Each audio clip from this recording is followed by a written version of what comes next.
Hello everyone. So students, हम कर रहे थे chapter number 2 socialism in Europe and Russian revolution. तो हमने हमारे 2 लेक्चर है जो वो कर लिए हैं और 2 लेक्चर्स में हमने 2 टॉपिक्स कवर कर लिए हैं। सो ये हमारा 3rd लेक्चर है जो जिसमें हम कवर करेंगे अपना topic 3rd and 4th। So start करते हैं टॉपिक 3rd। तो सेकेंड टॉपिक में हमने डिस्कस किया था स्टूडेंट्स के कैसे रशियन एम्पायर है जो उसके बारे में हमने डिस्कस किया था और इकोनॉमी के बारे में डिस्कस किया था और कैसे सोसाइटी में चेंजेस आए थे, ठीक है जी। और सोशलिज्म रशिया में कैसे आया इसके बारे में हमने डिस्कस किया, ठीक है जी। अब यहाँ पे हम डिस्कस करेंगे, टॉपिक हमारा है the February revolution in Petrograd, ठीक है जी। February revolution in Petrograd it means ये हमारा मेन टॉपिक है। थर्ड टॉपिक है कि रेवोल्यूशन जो हुई पेट्रोग्रेड, और ये पेट्रोग्रेड क्या है जी, ये एक सिटी का नाम है जिसका नाम पहले सेंट पीटर्सबर्ग था। उसी के नेम के बाद इसका नाम जो पड़ा है वो पड़ा है जी पेट्रोग्रेड, मतलब इसका रीनेम कर दिया। सेंट पीटर्सबर्ग का नेम रीनेम करके उसका नाम है जो वो क्या रख दिया गया जी, पेट्रोग्रेड, ठीक है जी। तो कंडीशन हम डिस्कस करते हैं कि कैसे रेवोल्यूशन है जो स्टार्ट हुई, रेवोल्यूशन का क्या पीरियड था। तो 1917 में है जो मेनली रेवोल्यूशन जो हुई थी वो कब हुई थी, 1917 में है जो ये रेवोल्यूशन, ठीक है जी। 1917 में ये रेवोल्यूशन हुई थी। तो बात करें हम जो जहाँ पे फैक्ट्रीज एरिया था, पेट्रोग्रेड में फैक्ट्री एरिया था, तो वहाँ पे की जो कंडीशंस थी बहुत अच्छी कंडीशन नहीं थी वर्कर्स के लिए। जो फैक्ट्रीज थी पेट्रोग्रेड में वो बिल्कुल नीवा एक रिवर था वहाँ पे, उसके बिल्कुल किनारे में फैक्ट्रीज थी और जिस वजह से वहाँ पे बहुत ज़्यादा ठंड थी और वर्कर्स की जो लिविंग कंडीशन थी बहुत बुरी थी। उनके जो क्वार्टर्स वगैरह वो अच्छी नहीं थी, उनको कोई फैसिलिटी नहीं दी जाती थी। तो बहुत वर्स्ट कंडीशन में है जो वर्कर्स रहते थे और जो वर्किंग कंडीशन थी और वो भी बहुत ज़्यादा अच्छी नहीं थी, ठीक है।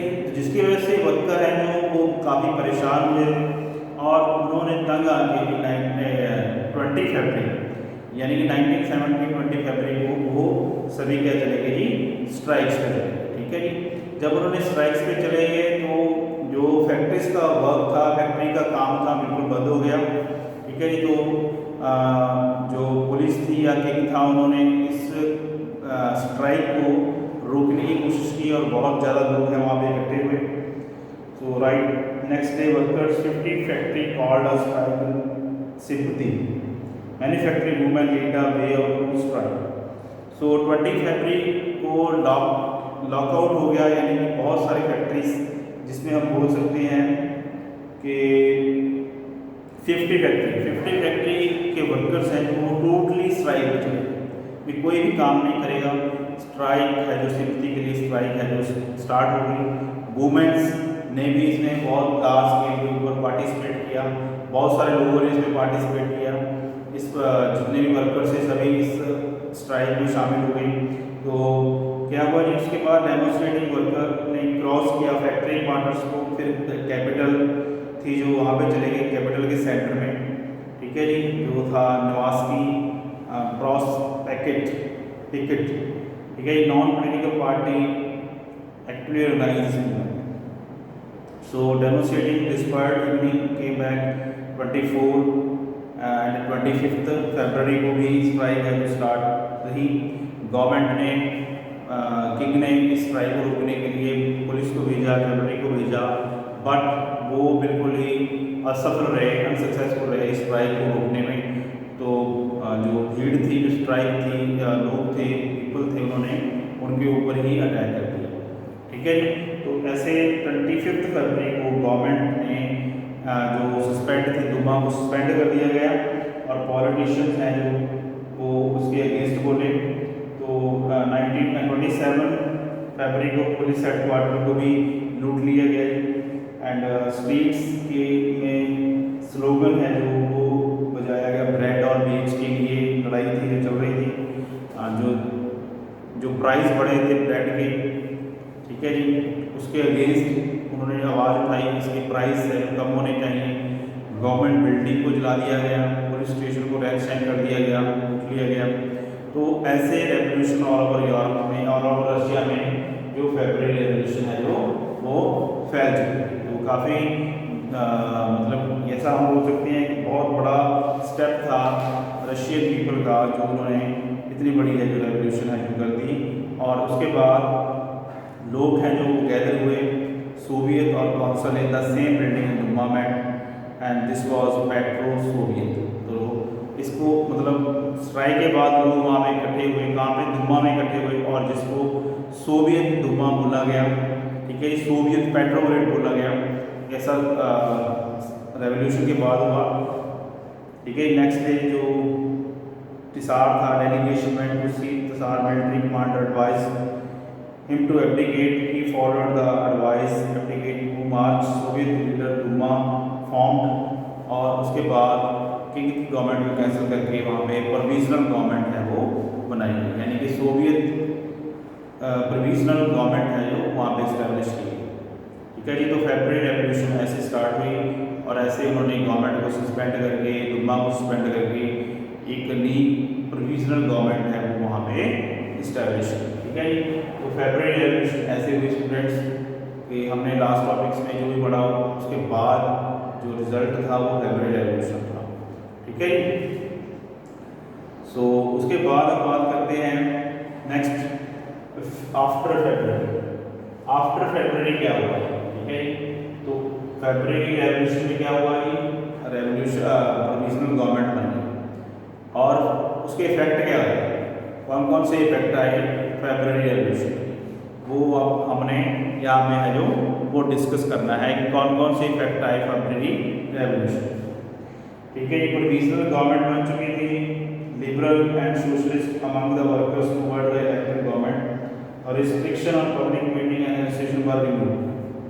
सो पहले क्या था, जो किंग था तिसार था, उसने पब्लिक मीटिंग के ऊपर बैन लगाया हुआ था। अब उन्होंने ये बैन है जो रिमूव कर दिया, तो कोई भी पब्लिक मीटिंग है जो कर सकता है। फर्स्ट इफेक्ट ये हो गया जी प्रोविजनल गवर्नमेंट का, ठीक है। ये सोवियत पेट्रोग्रेड सोवियत बन गया, तो हर जगह सोवियत यूनियन का गवर्नमेंट है बन गया, everywhere were set up. The no common system of election was followed, ठीक है। इलेक्शन में बट कोई भी कॉमन सिस्टम है इसमें अडॉप्ट नहीं किया गया। रीजनल गवर्नमेंट ने इलेक्शन करवाए बट कोई भी इलेक्शन में कोई भी कॉमन सिस्टम है वहाँ पे अडॉप्ट नहीं किया गया, ठीक है जी। सो प्रोविजनल गवर्नमेंट में वल्मीदार लेनिन है, जब वो वापस आए जेल से छूट के, तो उन्होंने देखा कि जो ब्रिटिश जो प्रोविजनल गवर्नमेंट है वो क्या हो चुकी है, डिक्टेटर हो चुकी है, यानी कोई भी उन्होंने बहुत पब्लिक मीटिंग मीन्स अपनी मर्जी से है जो वर्क करना स्टार्ट कर दिया। वल्मीदार लेनिन ने ये चीज़ को रिलाइज किया, क्योंकि उससे पहले वल्मीदार लेनिन था जो जेल में था, प्रोविजनल गवर्नमेंट के टाइम में वो जेल से रिलीज होकर आ गया। तो उसके बाद जो बुक थी उन्होंने उनकी लिखी हुई अप्रैल थीसिस, ठीक है, उसको प्रवोक किया गया, उसके बारे में प्रसार किया गया। अप्रैल थीसिस किसने लिखी थी, वल्मीदार लेनिन ने, जिसमें उन्होंने बोला था लैंड है जो इक्वली डिस्ट्रीब्यूटेड होना चाहिए सभी में, और बैंक है जो वो नेशनलाइज्ड होने चाहिए, ठीक है जी। बैंक नेशनलाइज नहीं, और जो प्रॉपर्टी है वो भी इक्वली सभी में शेयर होनी चाहिए। तो सोशलिस्ट के बेस के ऊपर वल्मीदार लेनिन ने अप्रैल थीसिस है वो बुक है वो लिखी, ठीक है जी। तो इसकी वजह से जो प्रोविजनल गवर्नमेंट है उसके अगेंस्ट है जो आवाज़ उठाई गई, उसको रिजेक्ट कर दिया गया, ठीक है जी। बोल्शेविक पार्टी ने उसके अगेंस्ट है जो प्रचार किया और लोगों ने भी उसको सपोर्ट किया, क्योंकि प्रोविजनल गवर्नमेंट ने जो अप्रैल थीसिस था उस वैसी कोई भी प्रोविज़न नहीं दी थी, जिसकी वजह से एक बार फिर है जो रेवोल्यूशन हुई रशिया में। वो रेवोल्यूशन कौन सी थी, रेवोल्यूशन ऑफ अक्टूबर 79। तो फरवरी रेवोल्यूशन के बाद प्रोविजनल गवर्नमेंट बनी, और प्रोविजनल गवर्नमेंट है जो लॉ एंड ऑर्डर को मेंटेन नहीं कर पाई, वो भी डिक्टेटर हो चुकी थी, अपनी मर्जी से वर्क कर रही थी। वल्मीदार लेनिन ने बोल्शेविक पार्टी के साथ मिलकर उनके अगेंस्ट आवाज़ उठाई, विद्रोह किया उसका, और उसके विद्रोह के चलते हुए अगेन दोबारा से है जो रेवोल्यूशन हुई, और उस रेवोल्यूशन को क्या बोला गया, फेब्रुअरी रेवोल्यूशन, अक्टूबर रेवोल्यूशन बोला गया, ठीक ठीक है जी। अक्टूबर रेवोल्यूशन बोला गया क्योंकि जो जैसे बल्कि लैलिन जी ने अपने थीसिस में बात की थी उसके अकॉर्डिंग ही वर्क होना चाहिए। So conflict between provisional government and Bolshevik government grew. Lenin feared the provisional government would set up the dictatorship. So सितंबर में क्या हुआ he began discussion for uprising against the government Bolshevik support in army Soviet and factory work brought together. ठीक है जी। सितंबर में ये revolution है जो मतलब उसका विद्रोह स्टार्ट हो गया था प्रोविजनल गवर्नमेंट का, क्योंकि लेनिन ने बोला था कि ये जो गवर्नमेंट है वो क्या हो चुकी है, डिक्टेटर हो चुकी है। तो डिक्टेटर गवर्नमेंट है जो उसको हम बैन कैसे करेंगे अगर हम उनके अगेंस्ट होंगे। तो लेनिन को सपोर्ट करते हुए बहुत सारे लोग हैं जो लेनिन के साथ आ गए, यानी बोल्शेविक पार्टी के साथ आ गए। 16 अक्टूबर 1917 Lenin issued a petrol at Soviet and Bolshevik to agree to seize socialist seize to power। ठीक है। 16 अक्टूबर तो क्या हुआ, 16 अक्टूबर में यहाँ पर लिख देते हैं 16 अक्टूबर 1917 में क्या हुआ, लेनिन ने बोल्शेविक पार्टी के साथ मिलके जो पावर है उसको सीज कर लिया। सोशलिस्ट ने दोबारा से पावर को सीज कर लिया 1970 में 16 अक्टूबर 1970 में। So military revolution committee set up was appointed by the Soviet under the Lenin Trotsky to organise the seizure. Date of it was kept. ठीक है जी। सो लेनिन-ट्रोट्स्की के अंडर ऑर्गेनाइजेशन सिस्टम स्टार्ट हुआ, हर जगह को सीज कर लिया गया। इट मीन्स पूरे रशिया को सीज करने का जो प्रोग्राम है वो स्टार्ट हो गया। जो उस टाइम प्रोविजनल गवर्नमेंट के जो प्राइम मिनिस्टर थे क्रास्की, उनको अरेस्ट कर लिया गया, उनको सम्मन दे उनको अरेस्ट कर लिया गया। मिलिट्री मैन रॉयल को seize to building Bolshevik newspaper winter palace in shift led in aura shield in winter palace mother palaces. So ऐसे है जो मॉस्को में दोबारा से अक्टूबर रेवोल्यूशन हुई, और अक्टूबर रेवोल्यूशन है जो अंडर लेनिन की हुई बोल्शेविक पार्टी ने, और उन्होंने पूरी पावर है जो सीज कर लिया, हर एक गवर्नमेंट बिल्डिंग को सीज कर लिया, गवर्नमेंट इंस्टीट्यूट को उन्होंने सीज कर लिया। ठीक है जी। जो उनके अदर सपोर्टर थे उन्होंने भी उनका पूरी सपोर्ट करके जो अक्टूबर रेवोल्यूशन को सक्सेसफुल बनाया। ठीक है जी। सो नेक्स्ट हमारे पास आ जाता है टॉपिक 4, व्हाट चेंज आफ्टर अक्टूबर। अक्टूबर के बाद क्या क्या चेंज है। अक्टूबर के बाद चेंजेस ये है स्टूडेंट्स कि बोल्शेविक पार्टी जो लेनिन के अंडर थी उन्होंने पूरा कंट्रोल कर लिया रशिया। ठीक है, पूरा कंट्रोल कर लिया रशिया के ऊपर। तो उसका रिजल्ट क्या आया, उसका रिजल्ट ये आया स्टूडेंट्स कि सिविल वॉर स्टार्ट हो गया। ठीक है, सिविल वॉर किनके बीच हुआ, ग्रीन्स एंड व्हाइट्स के बीच, ग्रीन एंड व्हाइट्स। ठीक है, अब ये ग्रीन कौन है और व्हाइट कौन है। Green means socialist Bolshevik and white pro tsarist यानी कि किंग के फेवर वाले पर्सन व्हाइट। सो इन दोनों के बीच सिविल वॉर स्टार्ट हुआ। ठीक है जी। और चेंजेस क्या थे, Bolshevik party renamed the Russian communist party. 1917 Bolshevik conducted the election of constituent but failed to gain the majority in support। सबसे पहला चेंज क्या था कि बोल्शेविक ने इलेक्शन करवाए 1917 में। ठीक है, नवंबर 1970 अक्टूबर में तो क्रांति हुई थी, रेवोल्यूशन हुई थी, तो नवंबर में उन्होंने क्या करवाया, इलेक्शन करवाए और अपनी पार्टी का नेम क्या कर दिया, रशियन कम्युनिस्ट पार्टी। ठीक है जी।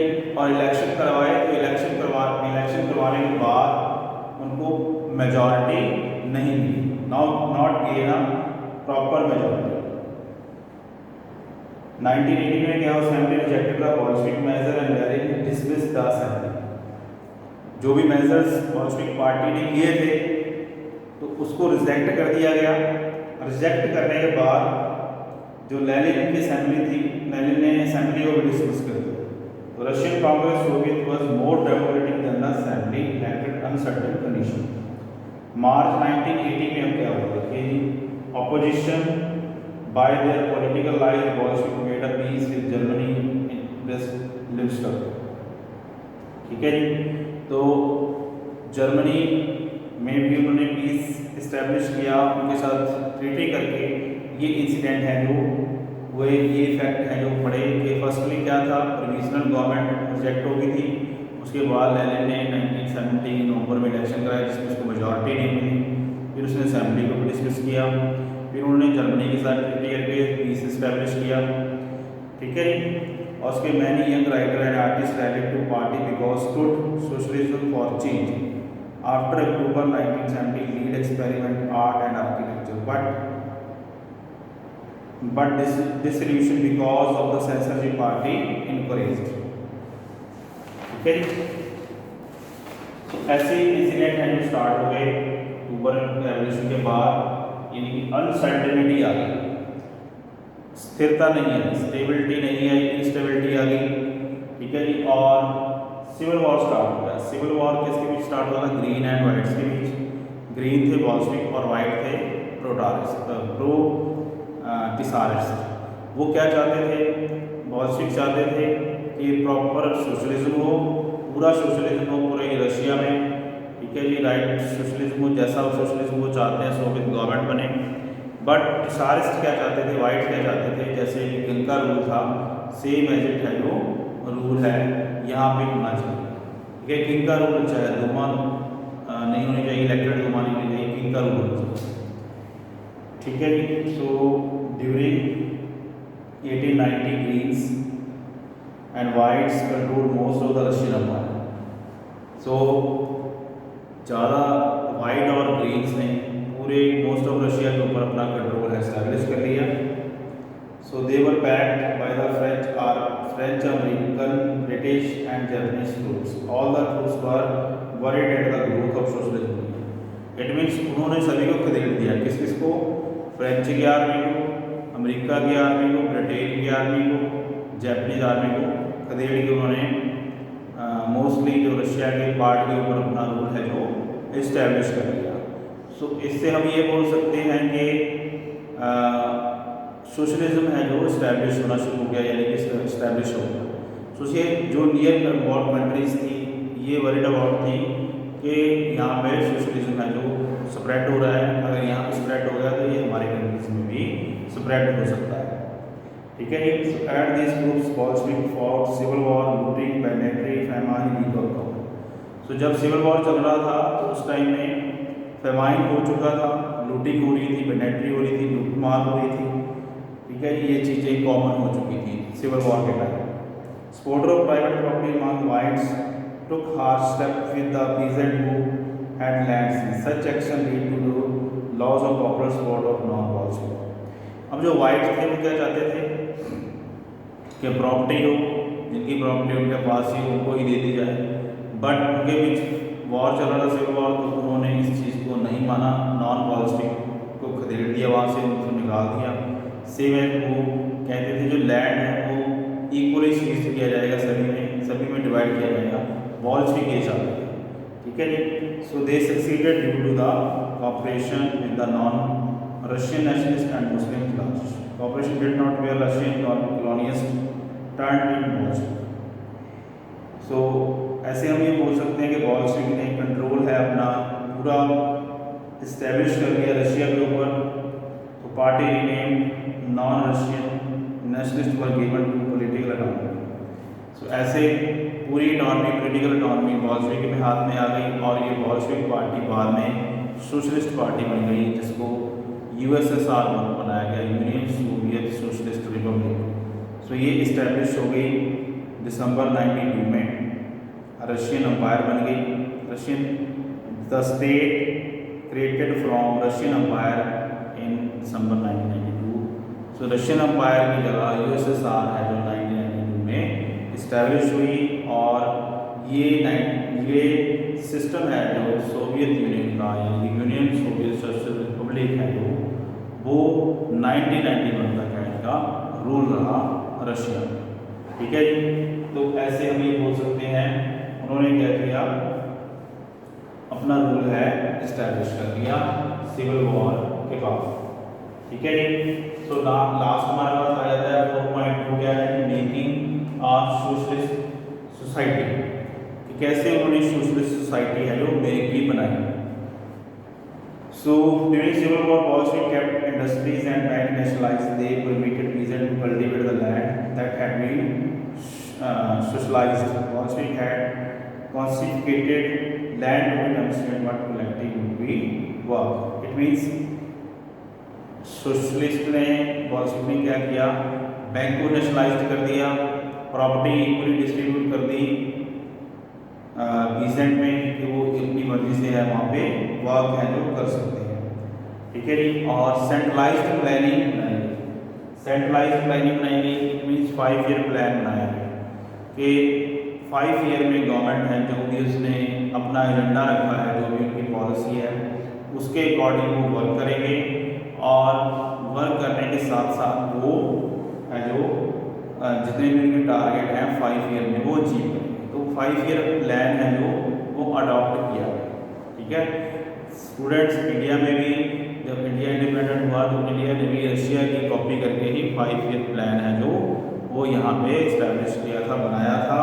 तो ये बहुत इम्पॉर्टेंट बात है कि सोशलिस्ट सोसाइटी है जो वो बनाएंगी 5 year plan. Government fixed all price to promote industrial growth during the first 2 plans. तो गवर्नमेंट ने क्या किया, जो प्लान है वो फिक्स्ड कर दिए, सब कुछ फिक्स कर दिया कि कोई भी पर्सन है जो वो विदाउट इसके वर्क नहीं करेगा, ठीक है जी।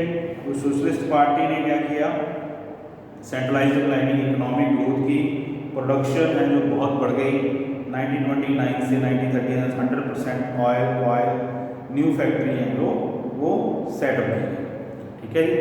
तो ऐसे फिक्स्ड प्लान बना के उन्होंने रशिया में बहुत ज़्यादा ग्रोथ की, राइट एवरीबडी। सो नेक्स्ट हमारे पास आ जाता है 4.3।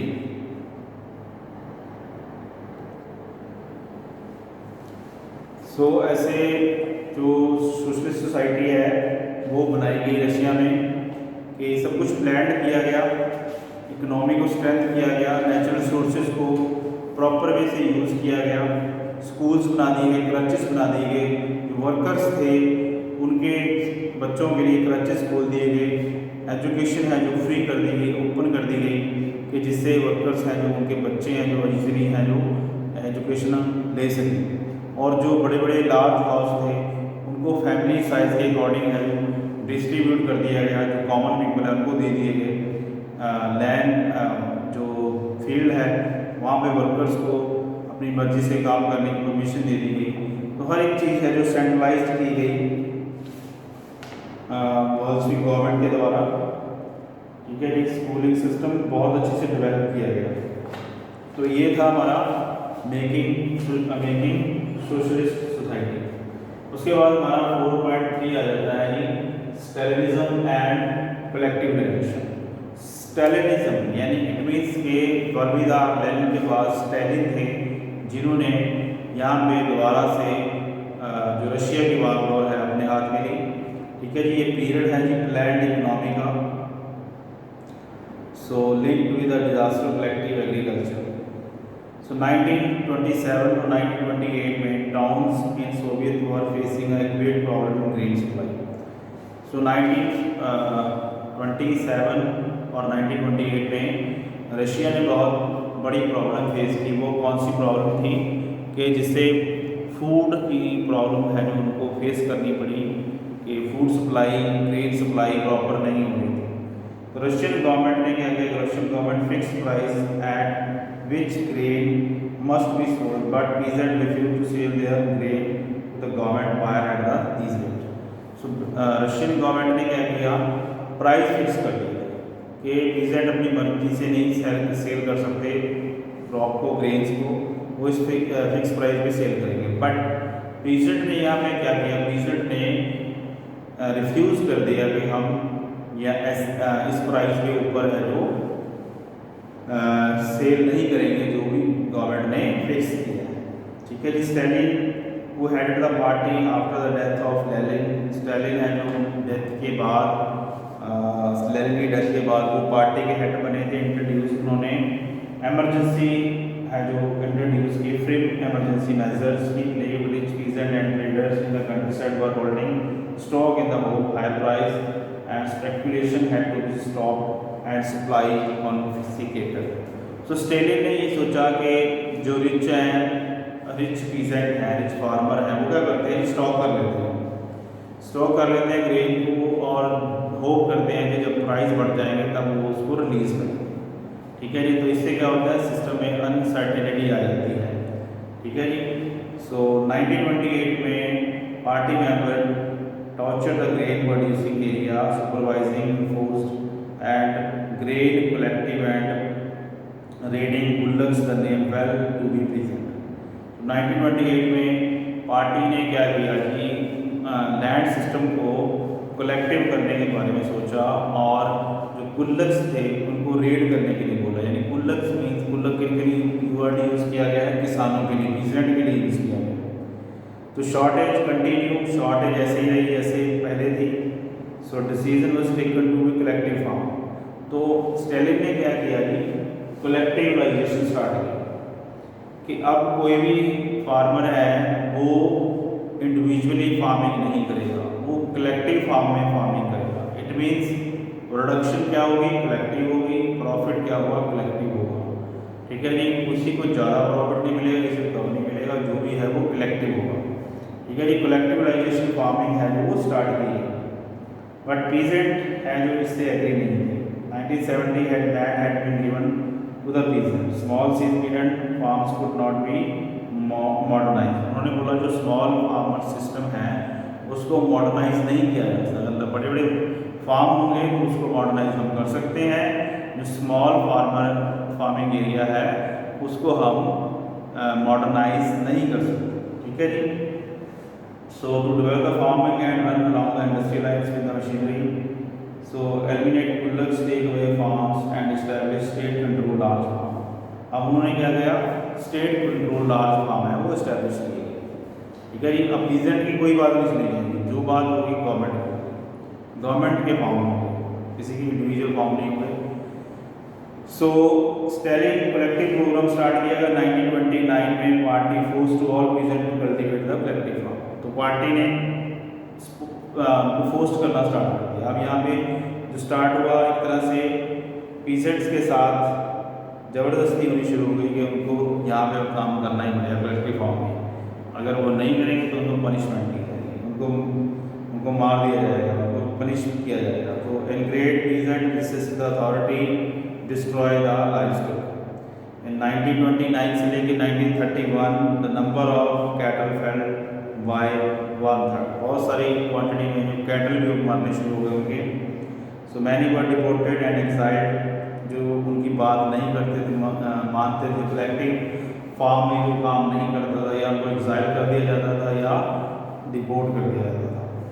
सो peasant argued that were not rich, were not socialism, ये सोशलिज्म नहीं है, उन्होंने इसकी आर्ग्यू किया। So did not want to work collective farming of variety of reasons that government allowed to some independent cultivation but treated such cultivator unsympathetically. अगर उनकी कोई बात नहीं मानता था उनको अनसिंथेटिकली है जो ट्रीट किया जाता था।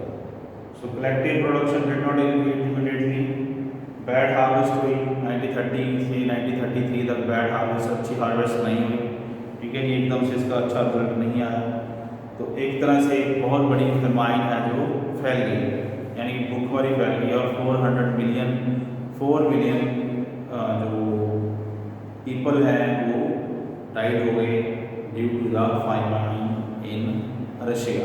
ठीक है जी। रशिया में फाइमाइन फैलने से 4 मिलियन पीपल की डेथ हो गई। ठीक है। So many with the party criticise the confusion industrial production under the planned economy and consequences of collective selling and is sympathetic charged these critics with the conspiracy against the socialism.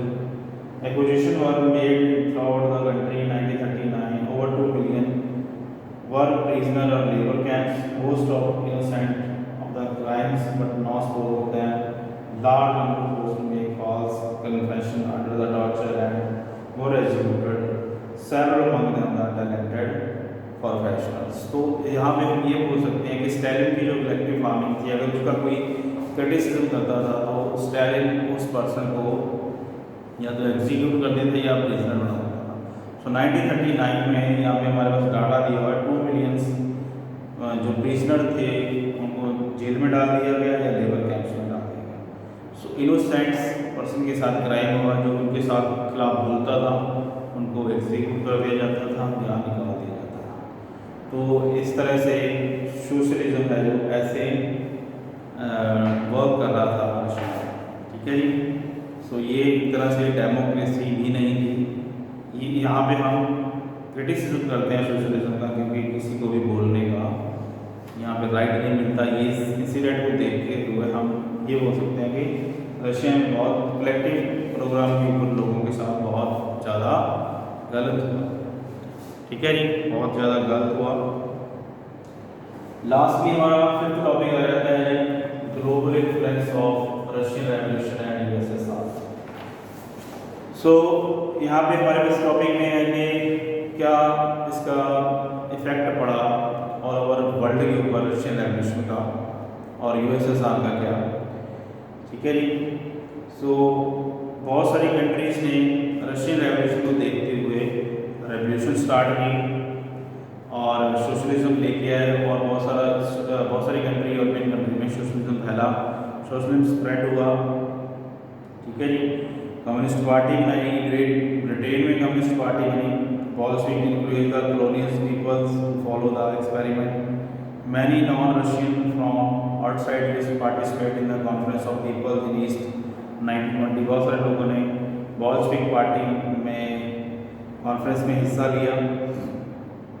Soviet received USSR communities. तो इससे हम ये बोल सकते हैं कि Russian revolution का influence काफ़ी इंपॉर्टेंट इम्पैक्ट है पूरे ऑल ओवर वर्ल्ड पे। बहुत सारी कंट्री में सोशलिज्म को फॉलो करते हुए पार्टियाँ बनी, ग्रुप बनाए गए, ठीक है जी। जैसे कि रशिया है, चाइना में भी कम्युनिस्ट पार्टी बनाई और आज भी कम्युनिस्ट पार्टी वहाँ पे रूल कर रही है। इंडिया में भी कम्युनिस्ट पार्टीज बनाई, ठीक है जी। 1920 के नियर अबाउट इंडिया में सोशलिस्ट पार्टी बनाई गई। तो सोशलिज्म काफ़ी इन्फ्लुएंस्ड फिलॉसफी थी जो काफ़ी डेवलप हुई। और रशिया में है जो यूएसएसआर है उसने काफ़ी लॉन्ग पीरियड तक रशिया में और नियर अबाउट एक वास्ट एम्पायर बनाई, यूनियन सोशलिस्ट रिपब्लिक इस्टेब्लिश किया। तो इसका ग्लोबल इन्फ्लुएंस बहुत ज़्यादा है स्टूडेंट्स। 1921 तक जो इसका टाइम पीरियड था और यूएस जो यूनाइटेड स्टेट थी उसके बराबर की, यानी उसकी इक्वल पावर ओपोनेंट था यूएसएसआर। बहुत टाइम यूएस एंड यूएसएसआर के बीच कोल्ड वॉर चलता रहा 1945 से लेके 1991 तक कोल्ड वॉर चला दोनों पावर्स के बीच में। बहुत एक ग्रेट पावर्स बनी थी यूएसएसआर, एक लार्ज एम्पायर या इसमें बिग पावर बन के सामने आई थी यूएसएस की टक्कर में। तो रशियन रेवोल्यूशन और यूएसएसआर का ग्लोबल इन्फ्लुएंस बहुत ज़्यादा है स्टूडेंट्स। तो इसके साथ स्टूडेंट्स हमारा ये चैप्टर है जो पूरा कंप्लीट हो गया, ठीक है जी। इसमें हमने 5 टॉपिक है जो कवर किए, बहुत इम्पॉर्टेंट टॉपिक्स हैं। तो आपको करता हूँ आपको सारे टॉपिक समझ में आए होंगे, ठीक है जी। आपने बुक भी रीड करनी है और वीडियोस को भी अच्छे से वॉच करना है, इससे आपको और भी ज़्यादा क्लैरिटी मिलेगी आपके समझने में, अंडरस्टैंड करने में। Thank you.